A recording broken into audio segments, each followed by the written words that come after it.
मम्मा मेरी बात सुनो ना। नन्हा विभव अपनी माँ संगीता की गोद में चढ़ने की कोशिश करते हुए बोला। संगीता ने उसे गोद में लेते हुए कहा, बस थोड़ी देर और रुक जाओ बेटा, मैं ये अंतिम खिलौना डिजाइन कर लूं, फिर तुमसे ढेर सारी बातें करूंगी। संगीता एक जानी मानी खिलौना निर्माता कंपनी की हेड डिजाइनर थी। कोरोना महामारी की वजह से घोषित लॉकडाउन के कारण आजकल वो घर से ही अपना काम कर रही थी। संगीता और विभव के अलावा उनके घर में विभव की आया रहती थी, लेकिन लॉकडाउन के कारण वो अपने गांव से वापस नहीं आ पाई थी।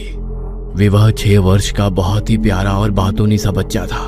हर समय उसकी जुबान पर कोई ना कोई कहानी मौजूद रहती थी। पहले तो उसकी आया चाव से उसकी कहानियां सुनती थी, लेकिन अभी वो भी छुट्टी पर थी और संगीता अपने काम में ही व्यस्त रहती थी, जिसके कारण विभव उदास रहने लगा था। जैसे ही संगीता ने अपना कंप्यूटर बंद किया, मम्मा आप मेरे लिए एक बोलने वाली गुड़िया बना दो, फिर मैं आपको डिस्टर्ब नहीं करूंगा और उसी से अपनी सारी बातें किया करूंगा। विभव की भोली सी बात सुनकर संगीता हंस पड़ी।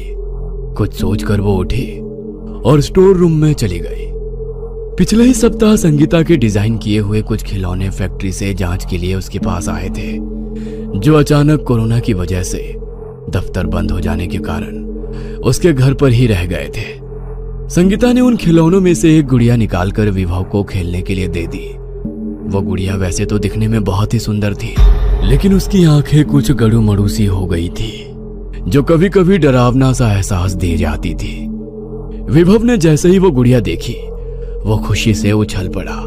अरे वाह मम्मा, आप कितनी अच्छी हैं। इतनी जल्दी आप मेरे लिए इतनी प्यारी गुड़िया ले आई। अब तो मैं इससे खूब सारी बातें करूंगा। विभव अब गुड़िया को लेकर अपने कमरे में चला गया और संगीता खाना बनाने में जुट गई।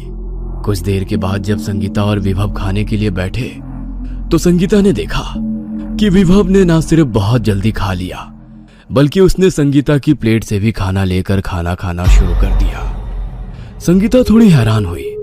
फिर उसने सोचा कि शायद देर तक खेलने के कारण विभव को ज्यादा भूख लग गई होगी। खाना निपटाकर संगीता एक बार फिर अपने कंप्यूटर के आगे बैठ गई और विभव अपनी नई गुड़िया से खेलने में मग्न हो गया। अभी कुछ ही मिनट बीते ही होंगे कि विभव के हंसने की आवाज से संगीता का ध्यान भंग हुआ। उसे आज विभव की हंसी बदली हुई सी लगी। वो चौंक कर उसके पास पहुंची तो उसने देखा विभव गुड़िया को लिए अलमारी के ऊपर चढ़कर बैठा हुआ था। उसे यूं देखकर संगीता घबरा सी गई।